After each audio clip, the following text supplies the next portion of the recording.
इम्तियाज जलील जी। अध्यक्ष महोदय जी, हमारे स्पोर्ट्स मिनिस्टर, स्टेट मिनिस्टर दोनों भी यंग है, यकीनन उम्मीदें हमारी ज़्यादा बढ़ जाती है। मैं आपको कुछ बातें बताना चाहता हूँ। मोरक्को बहुत छोटा सा देश है, लेकिन जब ब्राज़ील को हराया तो शायद ब्राज़ील ने कभी सपने में भी नहीं सोचा होगा कि मोरक्को से हम हार जाएंगे। मेसी की अर्जेंटीना को जब सऊदी अरब ने हराया तो अर्जेंटीना ने कभी सोचा भी नहीं होगा कि सऊदी अरेबिया हमें इस तरह से हरा सकता है करके। लेकिन ये दोनों टीम्स, चाहे वो मोरक्को हो या सऊदी अरेबिया, जब मैदान में उतरे होंगे, उन्होंने पिछले 5 सालों से लगातार मेहनत कर रहे हैं ये सोचकर कि हम उतरेंगे तो हम जीतेंगे करके। हमें 135 करोड़ की आबादी वाले देश के अंदर हम लोग क्या कर रहे थे उस वक्त? हम टेलीविज़न के सामने बैठे हुए थे और हम ताली बजा रहे थे।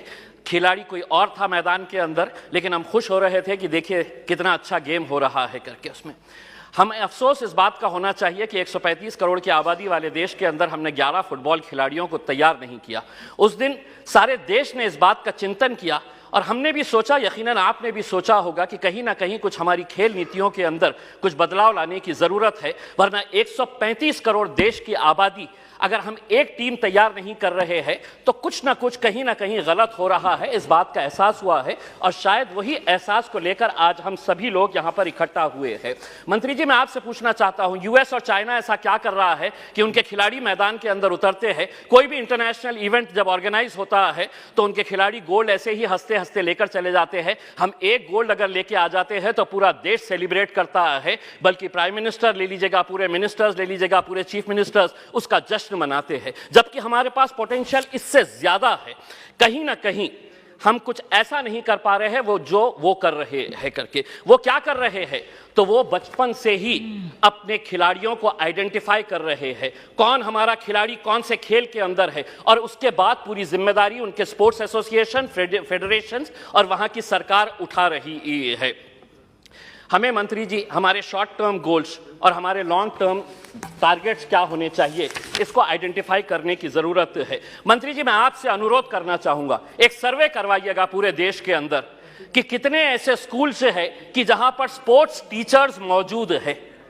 पूरे देश के अंदर, चाहे वो प्राइवेट स्कूल्स हो या गवर्नमेंट स्कूल्स है, स्पोर्ट्स टीचर्स कितने स्कूल्स के अंदर है। एक सर्वे करवाइएगा कि कितने स्कूल्स के अंदर प्लेग्राउंड्स मौजूद है। एक सर्वे करवाइएगा कि अगर ग्राउंड मौजूद है तो स्कूल के अंदर क्या एक फुटबॉल है, एक क्रिकेट का किट है, एक रेसलिंग का मैट है, क्या वहां पर बास्केटबॉल के लिए कोई सुविधा है। एक सर्वे करवा लीजिएगा पूरे देश के प्राइवेट, और तब आपको पता चलेगा कि हम लोग अगर खेलों के अंदर पीछे है तो इसकी वजह क्या है।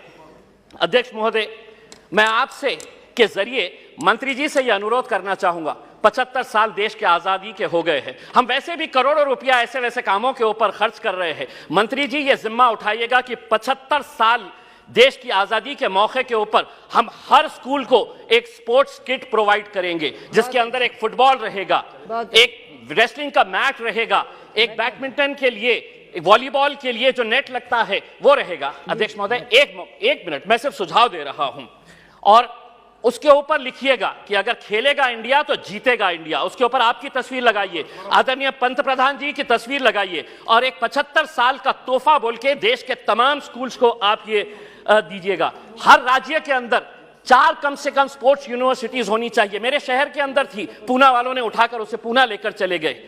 हम जमीन ढूंढते रह गए और उन्होंने कहा कि नहीं, हम पूना लेकर चले जाएंगे। 4 स्पोर्ट्स यूनिवर्सिटी जिसका फोकस एरिया यही होना चाहिए, sports education, sports management, sports science, sports research और स्पोर्ट्स न्यूट्रिशन।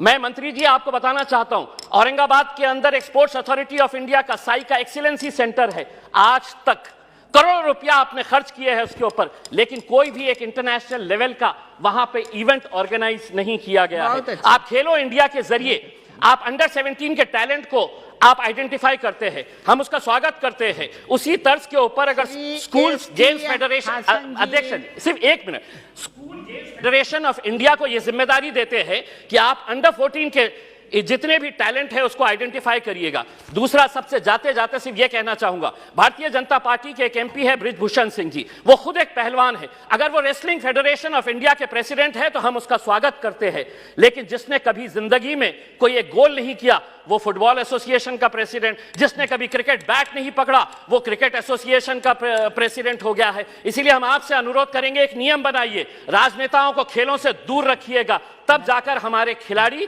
दुनिया के ऊपर राज करेंगे। बहुत बहुत धन्यवाद।